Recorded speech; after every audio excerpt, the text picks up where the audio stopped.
Hey, welcome to the studio of Carini Arts. Doing something a little different today. Today, I am doing a digital interview for Canvy, and Canvy is, in my opinion, the premier art staging app. I use them to create great renderings of my artwork in these environments that help with marketing and selling my artwork. So I think that that could be a great and valuable tool. And today we're doing a little behind the scenes. So there will be a written interview. It is not yet released, but I wanted to record an audio version where I answer the questions a little bit differently and perhaps maybe a little more thoroughly, a little less thoroughly. And so we'll go through the list of questions real quick and I'll just kind of scan through. And so the first question is just to tell you a little bit about myself. So I am Michael Carini. I am a San Diego based full time artist.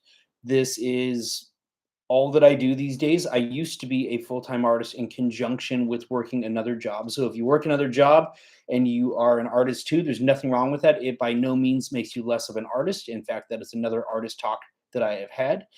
And I would say that I'm on a journey of trying to find myself. So my work is always about finding my voice. I am a neurodivergent artist. I have Tourette's, so my brain works a little differently, is wired a little differently, and over the course of my life, it has made communicating with the world very difficult for me, perhaps more difficult than for the average person. And so, at a time that I felt like the world had no place for me, I kind of had to create my own. And in creating my own world, I found that there were a lot of other people that felt the same. And so, I've been able to offer this bridge to kind of bring people together, even though I'm the person that feels like they can't really connect. So, kind of a blessing and a curse at the same time, which I think is the beauty of art is being able to share your pain in such a way that others can connect with it, relate with it, and hopefully grow with it. So my goal is to help others find their voice on their own journey, not to emulate or copy me necessarily, but to help you feel comfortable and to say, hey, there's a lot of times that I feel uncomfortable or feel like I am perhaps not enough or struggle with self love or personal development. And I share my journey candidly in a way that I feel like other influencers don't. When other people I'm not an influencer, but influencers out there, they will oftentimes post snapshots of their life, their glory moments, all these golden tokens that you'll see on social media. And I try to share the true and real, authentic experience of all the struggles that go with it. Because if all you see is people succeeding and you're not succeeding immediately, you're going to feel like a failure, but you're not necessarily a failure. In fact, you're probably not a failure. You're just somebody that is being discouraged by people that are misleading you. And so my goal is to kind of guide people on that journey and share the totality of my experience and do it in such a way that it is free and people can support my work if they want to, but not necessarily required. So that is a little bit about me. And question two is how can I encourage other artists, people that are neurodivergent thinking, to not be afraid of being different like me? So my slogan is don't be afraid to be different, be afraid to be the same, which is kind of why the question points to that. And I kind of just addressed that it is perfectly okay to be different. I think that being different is what makes the world beautiful. I think that if you're just doing what other people are doing, what are you offering? And so I think that we need to have that variance, that divergence, and just to show other people that, hey, it's okay, whatever you're feeling, whatever you're experiencing, to put that out there. I feel like that's the most valuable thing that I can offer the world, and to try to encourage other people that may also be neurodivergent, but also those that aren't, because I believe in being inclusive and trying to make everybody feel welcome. I think that just setting that example by being myself and showing other people that it's okay to do that, that's really the goal, the aim, and what I'm hoping that I am doing successfully. Some days I wake up and I feel like maybe I'm falling short of that, and then other days I feel like no, I'm really kind of doing it. So that in itself is another thing that is perfectly normal, to feel like some days you're kind of there and some days you're not, and that's just kind of the spectrum of the experience of finding yourself being on this journey of life. So question number three is how did Carini Arts, also known as the Acrylic Alchemist, start? Can you tell us the story behind its name? So Carini Arts, Carini being my last name, is was the simplest way to brand myself in a sense. And I've been an artist my whole life. Got the business license a number of years ago, but I've been doing it my whole life. So it was the easiest way to kind of just put a tag on that. But that simply, in a sense, existed since the day that I was born, because I've been doing this every single day for my entire life. I can't remember a time that I wasn't. And in a sense, you can look at that from a different perspective of maybe I did exist before that, but maybe I wasn't truly born until I started doing it. But acrylic alchemy, April 27th, 2009, the day of my assault and battery, that was the birth of acrylic alchemy, essentially, or at least in a way that was qualified and quantified and contextualized. And on that date, I had severe concussion, multiple facial fractures, eye trauma, and this is what I saw flashing through my head. So you may have seen some of my work with this element in it, and this is very much tied to my roots collection that I'm working on now. And this represents life growing from death. And I feel like, again, that that's something that everybody can relate to, but it's what I saw flashing in my head. And so I was at a point where I was dealing with a lot of personal demons and fighting a lot of battles. And I was, as I often have, questioning, hey, is it worth continuing to fight this battle? And that incident, the kick to the stomach, the punch to the face, whatever you want to call it, was a catalyst of sorts that kind of woke me up, and it showed me that when push comes to shove, if I am put in a position where my back is against the wall or I'm on the ground, I will continue to get up and to fight, even when I feel like there's absolutely nothing in me. And so that really empowered me in a sense, that situation, even though it was very difficult to deal with. And the person that was on the other side of the incident, I ended up meeting up with them again and gave them my full forgiveness and ended up giving them a painting to give to their daughter because it was just a misunderstanding. Really, yeah, it was a bad misunderstanding, but it was a misunderstanding. It was somebody that thought that they were doing the right thing. And I can understand and respect that. And somebody that was man enough to apologize for that. I hold no ill will. And we're even connected on Facebook. And so when I post a story and people say negative things about him, it actually bothers me because I believe that we all make mistakes. And if I ever made a really, really bad mistake, I'm hoping that somebody would show me the same forgiveness. And I feel like not a lot of people do that anymore.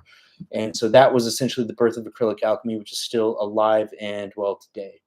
So next question is, Braska, my little kitty, is so cute. May we know how Braska helps you stay motivated in everything that you do? So as we started the video, Braska was up here, and I thought she was going to make an appearance. I was hoping she would come say hello to you, but alas, she is taking a nap over here right now. So she's being well behaved. Oftentimes, when I get on and do my videos, she likes to come. I don't want to say interrupt, but she likes to partake and she likes to be on camera and be the center of attention and be in the spotlight. And yeah, I can't blame you. You're beautiful. You work hard. I get it. So Braska has received the Employee of the Month award for I think like 56 months in a row, basically since she was born. Now, I do have two other cats, admittedly, and sometimes people are like, you have two other cats? What? Or basically, Braska is your favorite. And okay, look, I'm going to be honest with you here. If your parents have multiple kids, regardless of what your parents tell you, they have a favorite. Now, I admit that in my family, I am not the favorite. And so I accept that. Braska is the favorite. So, yes, I love my other girls. I love me. I love Moo. But Braska is admittedly the favorite. She demands the most attention. She gets the most attention. And it's like they say, sometimes the squeaky wheel. So, at one point, the other cats tried to unionize about favoritism and nepotism, but I quickly disbanded the attempt to unionize. I learned how to do that from watching the episode of The Office where Jan broke that up. So I had to break that up quick, fast, and in a hurry. So Braska, though, she definitely helps me on my difficult days. There have only been one or two times that she's actually stepped in my paint. But my other cats did that when they were younger too. But I can't blame Braska because she's around me the most.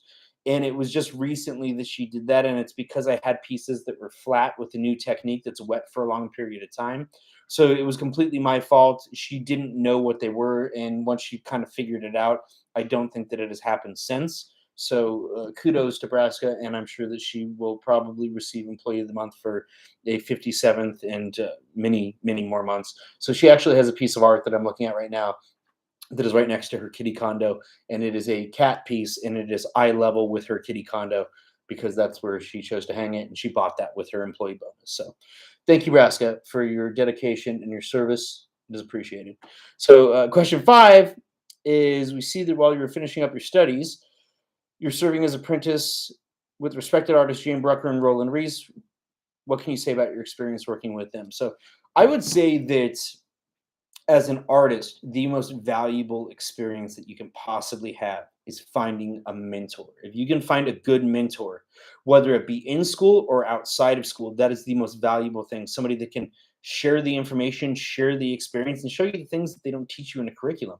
You don't necessarily have to pay 10, 20, 30, 40, 50, $60,000 to learn these things. You can be a successful artist that learns things on your own and can pick them up from looking at other artists that have come before you. And oftentimes there are some artists out there that are willing to share the information. There are some out there that really are proprietary about their methods and their processes, but I kind of put everything out there. So there are artists like me that do try to share the information. I am mentoring an artist right now a little bit. I am somewhat limited in what I can do because this is all I do for a living. So I really have to focus on my studio practice and managing the marketing, and I do everything on my own.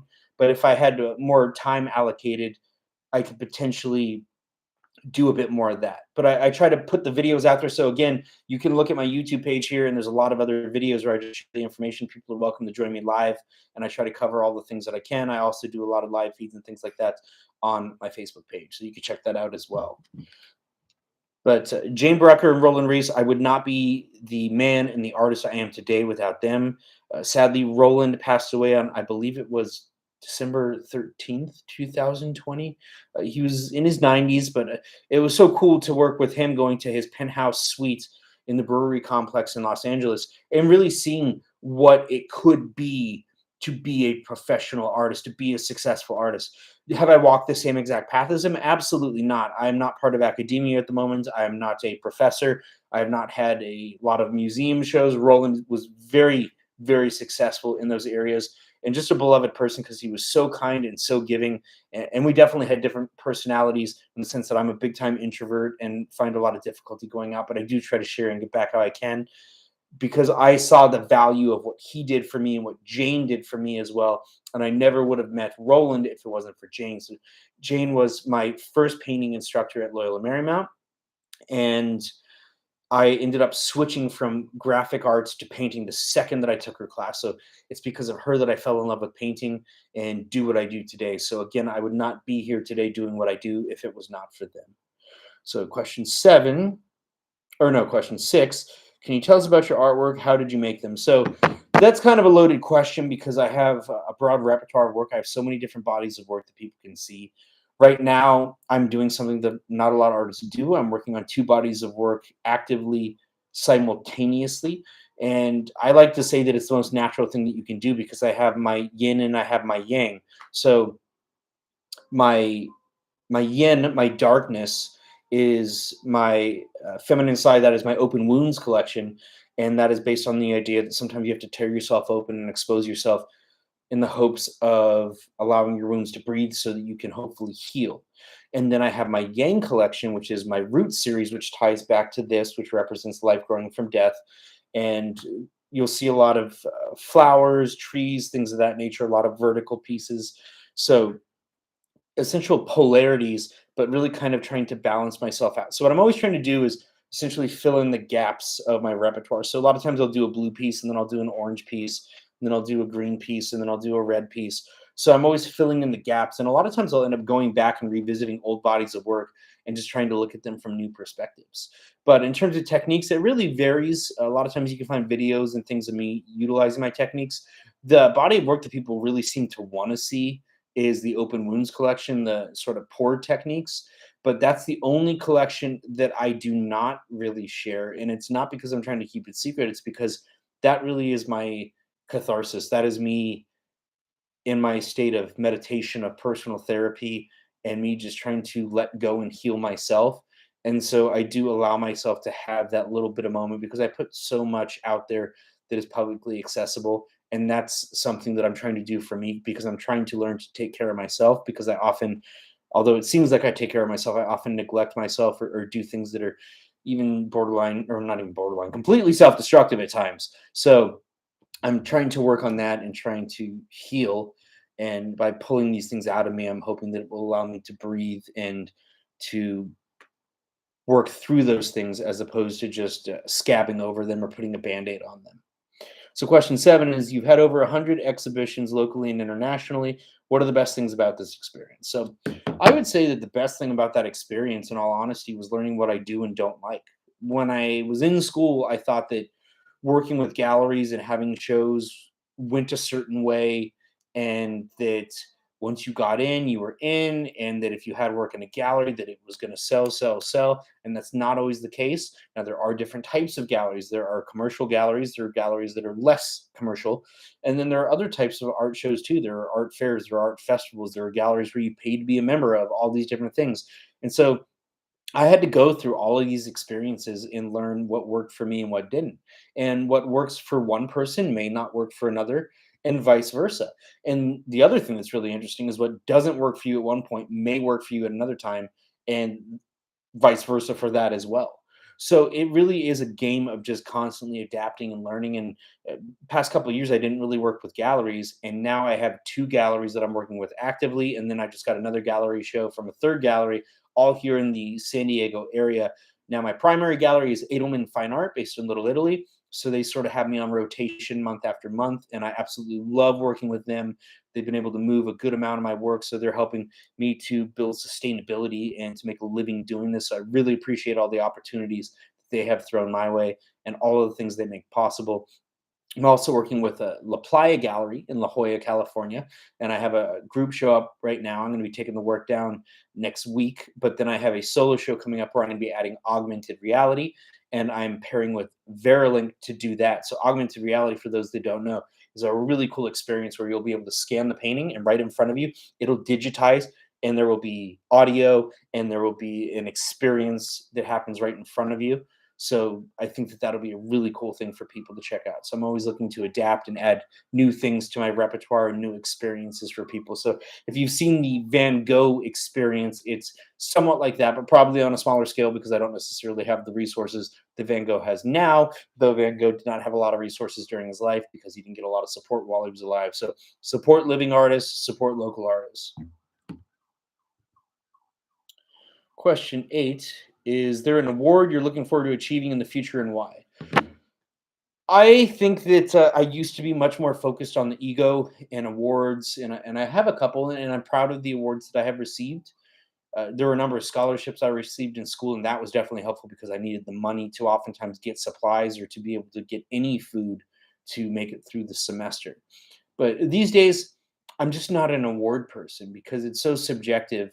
And I think that even though I've won a fair amount of awards and I'm grateful for that, there were times that I didn't even. And it's so subjective. It's like a juried show. You have a juror, and the juror is looking for something in particular. And it doesn't mean that you are lesser or that yours is not as good or that somebody else's is better. It's just that is one person's opinion. So, particularly when it comes to art, where there's not really a measure in the sense that there are of track and field, you run the fastest, you get the award. It's not really like that with art. And I think that that is one of the things that can be very discouraging.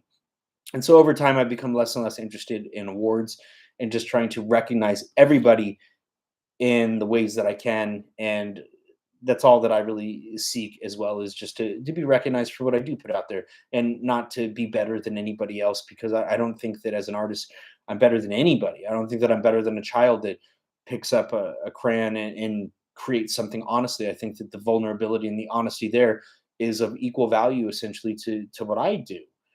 So at the end of the day, though, do I sell my work and is there a price tag on my work? Yes, but I think that that kind of is a different conversation. But it does kind of get to be murky waters and difficult to circumnavigate when you start diving into those things too. So that's another interesting topic for the future, I think. So question 9 is, what are the things I like about Canvy and what is my experience so far? So being completely honest, the day that I came across Canvy was Black Friday, and I got a great deal on it, and it's for a year. And I immediately, I knew I don't usually buy things at all, and I definitely do not buy apps for the most part. But I saw this and I thought, this is a game changer, and it absolutely is, because if you are looking to market or sell your artwork, this is the thing. This is the tool for you. It makes it so easy, because oftentimes I'll finish paintings and I'll take pictures of them like on a wall, but the wall doesn't look very nice. The lighting's kind of crappy. It's like this, like it's a time of day where I just can't control the lighting. There's glares, there's things of that nature. There's my cat's running back and forth between the photos. It's slightly off and skewed in terms of perspective and angles. Canvy makes all that so easy. You get a good image of your artwork within minutes. Minutes. You can drop that in, put in all the information. You can drop it into one of hundreds and hundreds of rooms. Maybe the wall color of that room isn't the right color. Guess what? You can change it like that. Just easy. Click of a button, go through the entire spectrum of colors, change the wall color. A lot of times you can change the accessories. So you can create an environment that has compatibility with your artwork. So if you're looking to market or sell your artwork, this is such a wonderful and valuable tool. I strongly recommend it. It's low commitment, and I'm telling you, it will change your life. This is probably the best investment I have made in my art in a long, long, long time. And we're talking in the range of like 100 or so bucks, I think is what I paid for it. So check it out, canvy.com. Absolutely wonderful. And I stand behind it completely. They're always adding new rooms. I absolutely love them. I'll never get to use all the rooms, but they're so easy to change. And the ones that I've already set up, I can easily just import new pieces and use the same setup if I want to. But there's so many cool rooms. I want to try so many different ones. And a lot of times you can find one, like I did a Van Gogh piece and I found a room that had sunflowers by just looking up sunflower. So you can find things that complement specifically the type of work that you're doing because there's so many cool rooms available. And you put in the size of your work, it scales it up. If you need to change it because maybe you have print options available and you want to show the print options, you can do that too. And you can put in multiple pieces. You can move them around. You can change the frame colors or add a frame to it, remove a frame, all of that. So it's super easy to work with. Absolutely love it. I'm telling you, if you're looking to market or sell your artwork, check out canvy.com. You can check out my social media pages and a lot of the stagings you'll see if it's not clearly in my apartment with all the crap going on. It is a Canvy image. So go look at my work, look at my presentation, and you will see just how wonderful Canvy is. So question 10 is, do I have any plans for the year and what are they? So many cool things going on. I have my current show up at Edelman Fine Art. I have the premiere space in there right now with some of my big work, lots of pieces in there. So go check that out. I've been doing live painting demos for them. I'm probably going to be doing live painting for the Mission Federal Art Walk coming up with them as well at the gallery. So I'll have rotating shows with them. You can email them to see a broader collection of my work if you want. I am also working with La Playa Gallery. I mentioned that I'm working on the solo show with the augmented reality, partnering with Veralink to create that. So getting into the crypto physical NFT game. So that's a really cool thing. And Veralink makes that so easy. So I'm the artist ambassador and advisor for Veralink.